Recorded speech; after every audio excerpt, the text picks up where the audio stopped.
Hoy llegamos a uno de los capítulos fascinantes de las Sagradas Escrituras. Nos referimos al capítulo 10 del libro de Apocalipsis. Apocalipsis capítulo 10 dice: vi descender del cielo a otro ángel fuerte, envuelto en una nube, con el arco iris sobre su cabeza. Su rostro era como el sol y sus pies como columnas de fuego. Tenía un librito abierto en su mano. Colocó su pie derecho sobre el mar y el izquierdo sobre la tierra. Y clamó a gran voz, como ruge un león. Y cuando hubo clamado, 7 truenos emitieron sus voces. Cuando los 7 truenos hubieron emitido sus voces, yo iba a escribir, pero oí una voz del cielo que me dijo: sella las cosas que los 7 truenos han dicho y no las escribas. El ángel que tenía el librito en la mano, que tenía sus pies sobre el mar y sobre la tierra, levantó su mano al cielo y juró por el que vive por los siglos de los siglos, porque hizo el cielo y las cosas que hay en él, hizo la tierra y las cosas que hay en ella, y el mar y las cosas que hay en él, que el tiempo no sería más. Y la voz del cielo habló otra vez conmigo y me dijo: ve y toma el librito que tiene el ángel en su mano. Y fui donde estaba el ángel con el librito abierto y le pedí que me diese el librito. El ángel me dijo: tómalo y cómelo. Te amargará el vientre, pero en tu boca será dulce como la miel. Y tomé el librito y lo comí, y fue en mi boca dulce como la miel, pero amargó mi vientre. Y luego me dijo: es necesario que profetices otra vez sobre muchos pueblos, naciones, lenguas y reyes. Palabra del Señor. Qué maravilloso este capítulo. El personaje central de este capítulo es el ángel con el librito abierto. Y cuando usted ve las características del ángel, allí dice que ese ángel venía envuelto en una nube, tenía el arco iris sobre su cabeza, su rostro era como el sol y sus pies eran como columnas de fuego. Es una descripción de ¿quién? De Cristo. Cristo es el personaje central del Apocalipsis, es el personaje central de este capítulo 10 de Apocalipsis. Y siempre en la Biblia se asocia la nube ¿a quién? A Cristo, al Hijo de Dios. Por otro lado, dice que su rostro era como el sol. Cuando usted ve la descripción del ángel, no es otro personaje, sino Jesucristo.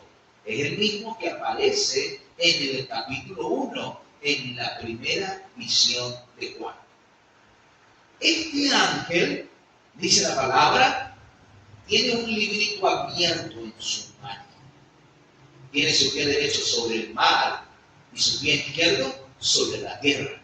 Cuando la Biblia habla del mar y de la tierra, está abarcando el mundo entero. Este ángel tiene un mensaje para el mundo entero. Y ese mensaje es un mensaje potente, un mensaje de avivamiento espiritual, es un mensaje de despertar. La palabra nos dice que cuando habló, 7 truenos emitieron sus voces. Y Juan entendió el mensaje. Juan entendió el mensaje que los 7 truenos dieron. ¿Y Juan qué iba a hacer? Iba a escribir. Juan, cada vez que se le daba una visión, una revelación, un mensaje, él escribía. Pero en el momento que él va a escribir, se le dice que no escriba. Se le dice que selle las cosas que los 7 truenos han dicho, que no las escriba. Cuando nosotros vamos a la Biblia, la única porción sellada o una de las porciones selladas mencionadas en la Escritura son esas porciones del libro de Daniel que tienen que ver con el tiempo del fin y que están narradas en Daniel capítulo 9, en Daniel capítulo 8. En Daniel 12:4 se le dice, sella las palabras y cierra el libro, porque estas cosas son para el tiempo del fin. Muchos correrán de aquí para allá y la ciencia se aumentará. Aunque es cierto que este texto lo ha aplicado al aumento de la ciencia y la tecnología, realmente se refiere al aumento de la ciencia y conocimiento de Dios y de su palabra.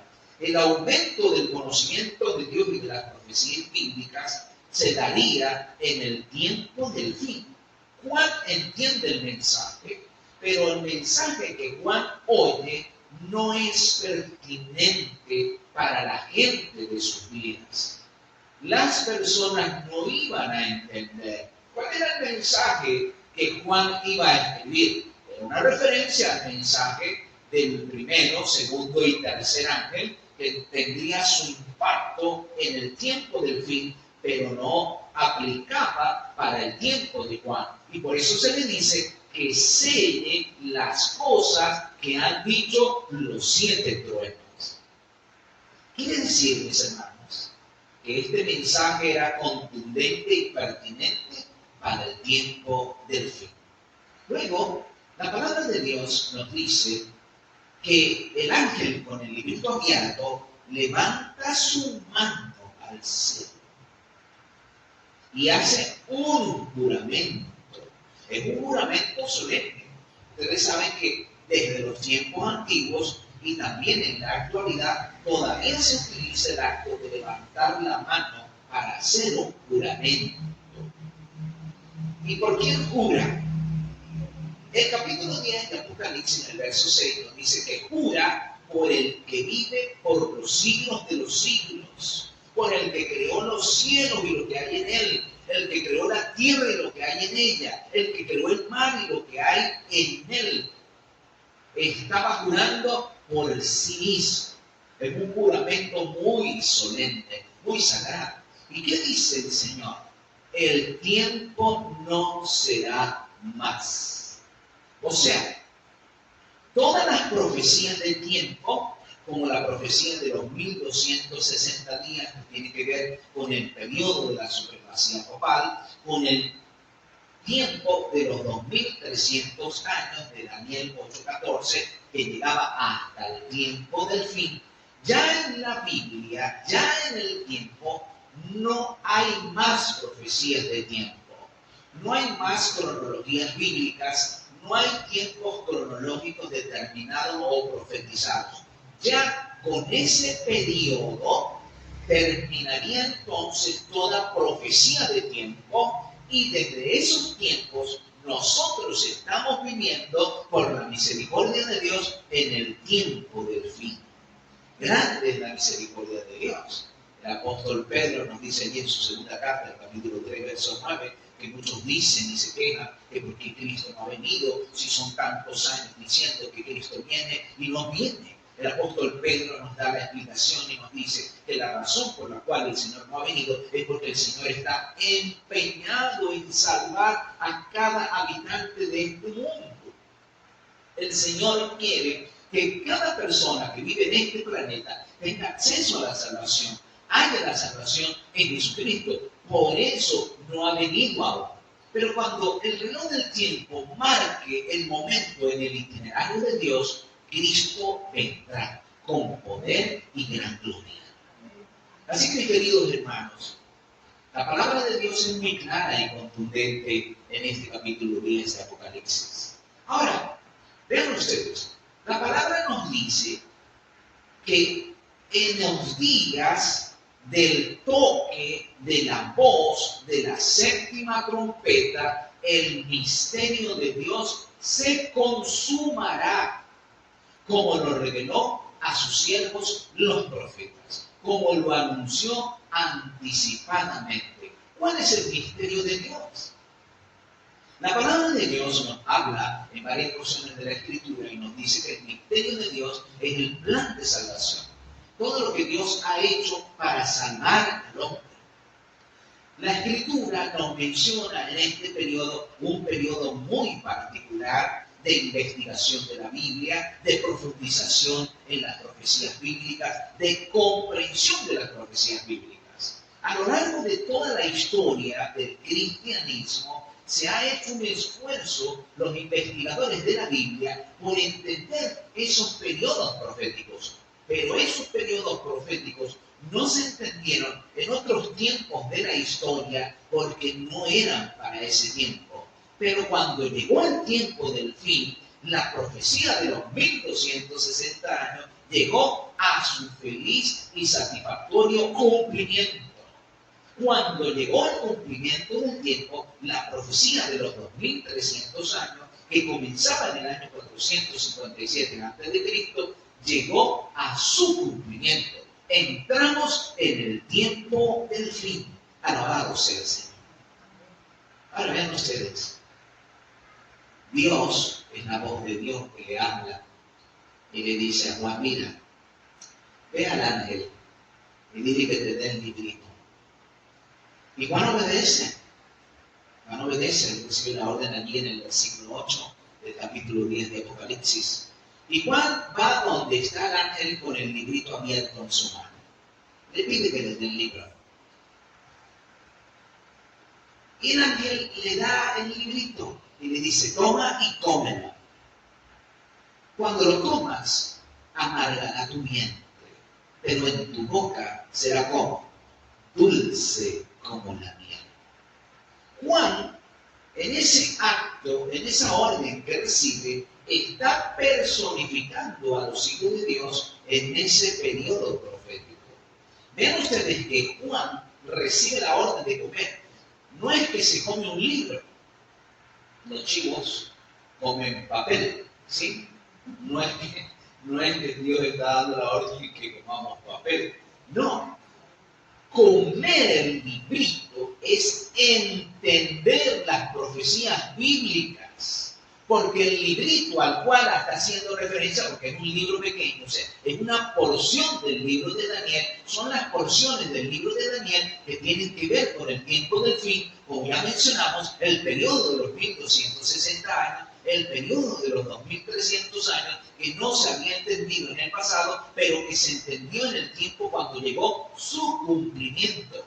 Comer el librito significaba escudriñar el mensaje. Porque el librito, ¿cuál es? El libro de Daniel, las porciones del libro de Daniel, que al mismo Daniel, en Daniel 12:4, se le había dicho, esto es para el tiempo del fin. Y Daniel 8 también se le había hecho mención que esa revelación era para los últimos días, para el tiempo del fin, para los días finales, como dicen otras versiones. Mis queridos, hubo un movimiento poderoso de avivamiento espiritual en el mundo y especialmente en los Estados Unidos de Norteamérica, liderado por Guillermo Miller y conocido también como los adventistas, pues se proclamaba con mucho fervor desde el año 1840, bueno, desde antes, pero con mayor intensidad, desde el año 1840 hasta el año 1844, que Cristo vendría en octubre de 1844. Eso para los pioneros, eso para los adventistas, para los mileritas de ese tiempo, era un mensaje dulce, un mensaje espectacular. Mira, es que cuando usted ama a alguien y ese alguien usted tiene tiempo sin verlo y usted sabe que ese alguien tiene años sin verlo y viene a visitarlo y viene a estar con usted en su casa, eso le produce que mucha felicidad, mucho gozo, mucha expectación, mucha alegría de saber que se va a volver a encontrar con ese ser amado. La iglesia ama a Jesucristo con todo su ser y la esperanza de la venida de Jesús es la bienaventurada esperanza. es la más cara de todas nuestras esperanzas. Y para los creyentes de 1840 que proclamaban que Cristo vendría en el año 1844, eso era el mayor gozo, la mayor felicidad. Lo proclamaron con un fervor, con un gozo, con una intensidad tan grande que rebasó todas sus capacidades. Miren, un avivamiento espiritual tan poderoso.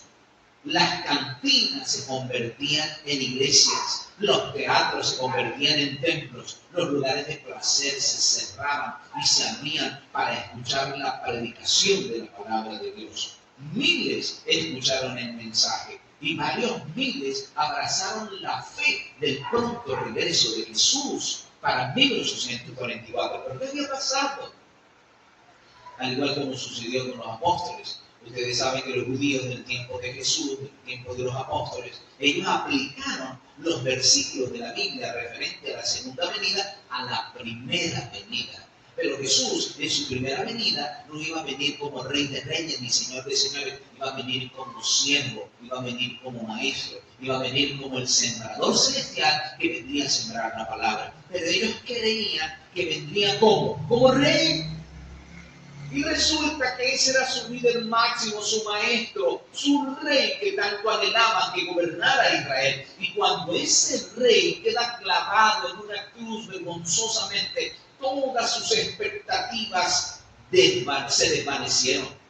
De hecho, cuando Jesús aparece a aquellos apóstoles camino de Emaús, ellos le dijeron sin saber que él era Jesús: y nosotros que creíamos que Él era el que había de redimir a Israel, habían sufrido un gran chasco, una gran decepción. Ahora, ¿por qué lo habían sufrido? Porque habían malinterpretado las Sagradas Escrituras. Ahora, de todos modos, es bueno saber que Dios hace previsión para toda emergencia que tiene su iglesia.